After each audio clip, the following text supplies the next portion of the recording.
আর এই যে বাচ্চাগুলো কার্টুন দেখছে না, এগুলো হচ্ছে আমরা এখন। আর ওই যে কাজ করছে বাপ, এটা হচ্ছে ওরা, পশ্চিমারা। আমার কথা কি বুঝতে পারেন? আচ্ছা, আমি সহজ করার চেষ্টা করছি। প্রিয় যুবক ভাইরা, মেয়ে তো উন্মুক্ত করে দিয়েছেই, মাদক তো দিয়েছেই, জুয়া দিয়েছে, অহেতুক এসব খেলতামাশা দিয়েছে তোমার সামনে, তোমার সময় কেড়ে নেওয়ার জন্য, তোমার হায়াত কেড়ে নেওয়ার জন্য। তোমার মূল্যবান হায়াত, যে হায়াতটাকে তুমি আল্লাহর পথে দাওয়াতের কাজে ব্যয় করবা, দিন চর্চার কাজে ব্যয় করবা, আল্লাহর ইবাদতের কাজে ব্যয় করবা, আমর বিল মারুফ নাহি আনিল মুনকারের কাজ করবা, এই সময়টা ওরা কেড়ে নিয়েছে তোমার কাছ থেকে।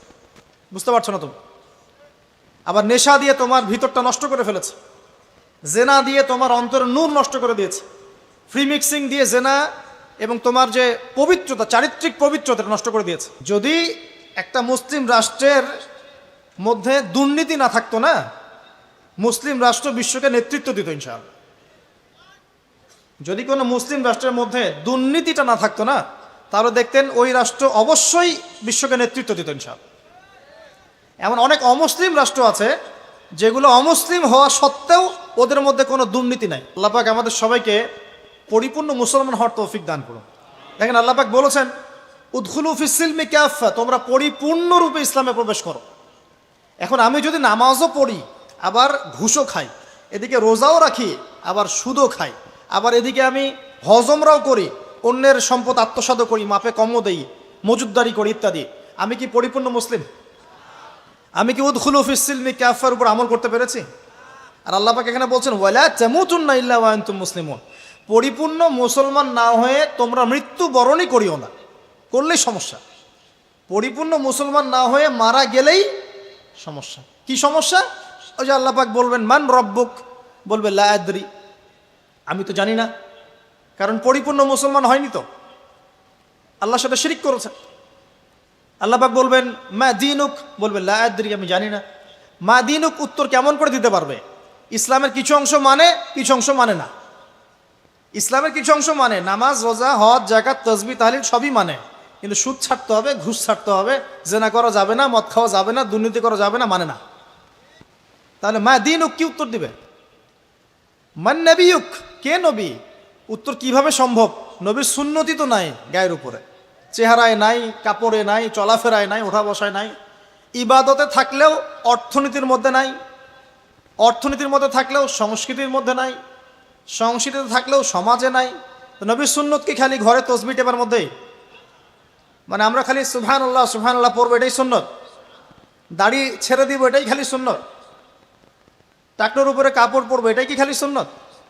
সমাজের মধ্যে সুন্নত নাই, অর্থনীতির মধ্যে সুন্নত নাই, ব্যবসা বাণিজ্যের সুন্নত নাই, চাকরি বাকরিতে সুন্নত নাই, পরিবারের সুন্নত নাই, সংস্কৃতির মধ্যে সুন্নত নাই, আর রাষ্ট্রের কথা বললাম না, ওটা বাদ দেন। প্রিয় ভাইয়েরা, যুবক ভাইদের কথা বলে আমি সামনে যাব। এক নাম্বার কি বলেছি, তোমরা সতর্ক থাকবে মেয়ে থেকে। কি থেকে? মেয়ে থেকে 100 হাত দূরে। 100 হাত মানে আমি বলি, পরামর্শ দেই, আমি তোমাদের ভাইয়ের মতো, ছোট হই আর বড় হই। আর আমাকে এইসব আল্লামা শায়েক এইসব বলার দরকার নাই। আমি একদম তালেবে ইলম। এখানে বড় বড় অনেক আলেম ওলামায়ে কেরাম আছেন, আমি খুব বিব্রত বোধ করছি কথা বলতে। আমি জানি যে হকপন্থী ওলামায়ে কেরাম যারা, তারা আমাদের মতো অনলাইনেও আসেন না, এই ফেসবুক ইউটিউবে ভিডিও পাবেন না, এমনও আলেম বাংলাদেশে আছেন জানেন, যারা বহু আলেম তৈরি করছেন, মাদ্রাসা খেদমত করছেন। তো তাদের সামনে আমাদেরকে যখন এইভাবে টাইটেল দেন, লজ্জা লাগে, বিব্রত বোধ করি। পবিত্র কোরআনের বিশুদ্ধ তেলাওয়াত শিখতেই হবে, এবং প্রত্যেক দিন চেষ্টা করবেন 1 পৃষ্ঠা 2 পৃষ্ঠা, আধা পারা 1 পারা করে তেলাওয়াত করার জন্য। তেলাওয়াতের কোনো বিকল্প নাই, প্রত্যেক হরফে 10 নেকি পাবেন ইনশাআল্লাহ। এরপরে এর ভাষা আছে, কোরআনিক গ্রামার আছে, আর এই বইগুলো আপনি একা পড়তে পারবেন না। এই বইগুলো পড়তে হলে ওস্তাদ লাগবেই, লাগবেই। এক একটা বই 2 বছর করে পড়তে হইতে পারে, পড়তে হবে। যদি আপনি কোরআন জানতে চান, বুঝতে চান, পড়তে হবেই। আর যদি মনে করেন না আমার এত জানা বোঝার দরকার নাই, সেটা আলাদা বিষয়, তখন আপনি ওলামায়ে কেরামের কাছে গিয়ে জিজ্ঞাসা করে মাসআলা নিয়ে নেবেন। এখানে একটা কথা বলে দিই, এখন আবার একটা নতুন আমি ফিতনাই বলবো বের হয়েছে, যে আলেম ওলামার প্রয়োজন নাই, কোরআন হাদিস বাসায় পড়বা, নিজে একা একাই মুস্তাহিদ হয়ে যাবা। অনেক দিনী ভাইকে দেখছি আমি, যুবক, ইয়াং, তার আগে বিপদগামী ছিলেন, হেদায়েত হয়ে ইসলামের দিকে এসেছেন, এখন প্রথমেই সহিহ বুখারী টান দিয়ে পড়া শুরু করুন। কে বললো আপনাকে প্রথমে সহিহ বুখারী পড়তে? আপনি কি এক লাভ দিয়ে এই মেডিকেল সায়েন্সের বই পড়তে যাবেন? এত কঠিন কঠিন বই আগে কেন? এই বইগুলো পড়তে ওলামায়ে কেরামে 15-20 বছর সময় লাগে। 15-20 বছর সময় লাগে। 15 বছর বেশি বলে ফেলছে মনে হয়। আমাদের মতো হলে 20 বছর লাগবে। কঠিন বই আগে না, আগে সহজ বইগুলো পড়তে হতো।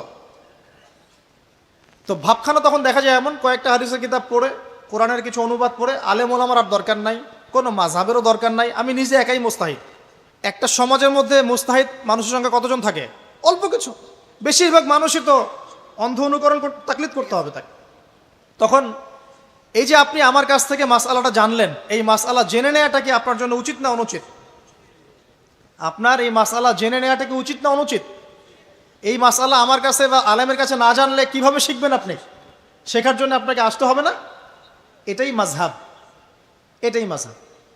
এখানে বিভ্রান্তির কোনো সুযোগ নাই যে আমি এগুলা মানি না, আমি খালি বইপত্র একা একা পড়বো, আলেম হয়ে যাবে, সম্ভব না।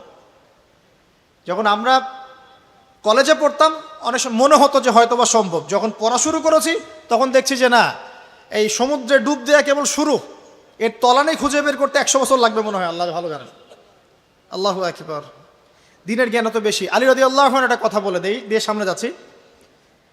আলী রাদিয়াল্লাহু আনহু শেষ বয়সে বলছেন, তাকে প্রশ্ন করা হচ্ছে যে আপনার কি কোনো দুঃখ আছে জীবনে? আলী রাদিয়াল্লাহু আনহু বলছেন যে আমি শুরু থেকে নবী সাল্লাল্লাহু আলাইহি ওয়াসাল্লামের পাশে ছিলাম, আমার দুঃখ নাই, তবে একটা মনের কষ্ট। কি? আমি যে জ্ঞানগুলো শিখেছি নবীর কাছ থেকে সাল্লাল্লাহু আলাইহি ওয়াসাল্লাম, সেই জ্ঞান বিতরণ করার জন্য কোনো পাত্র খুঁজে পেলাম না। কি গভীর কথা! যে জ্ঞান শিখেছি এটা বিতরণ করার পাত্রই খুঁজে পেলাম না। তাহলে পাত্র, আমরা তো পাত্র, জ্ঞান বিতরণ করবেন ওলামায়ে কেরাম। পাত্র আমরা যদি পরিষ্কার না হই, জ্ঞান কিভাবে পাবেন? সম্ভব? সম্ভব না। আরেকটা বিষয় বলে দেই, যখন আপনি জ্ঞানের চর্চায় মাঠে নামবেন, আল্লাহ পাক আপনার সম্মানার্থে ফেরেশতার পাখা আপনার পায়ের নিচে বিছিয়ে দিবে ইনশাআল্লাহ। আর যখন আপনি জ্ঞান চর্চা করে আলেম হবেন ইনশাআল্লাহ তাআলা, আপনার জন্যে আসমান জমিনের সমস্ত মাখলুক, এমনকি সমুদ্রের নিচের মাছ, গর্তের ভিতরের পিপিলিকা, সবাই আল্লাহর কাছে আপনার জন্য ইস্তেগফার করবে ইনশাআল্লাহ। একটা হাদিসে নবীজি বলেছেন যে আকাশের চাঁদটাকে তোমরা যেমন দেখো উজ্জ্বল অন্য নক্ষত্রগুলোর তুলনায়, ঠিক তেমনি সাধারণ মানুষের উপরে একজন আলেমের মর্যাদা এমন।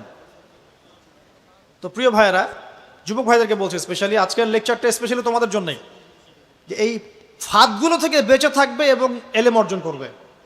এলেম অর্জনের কোনো বিকল্প নাই, এবং এলেম অর্জনের জন্য সিলেবাস লাগবে।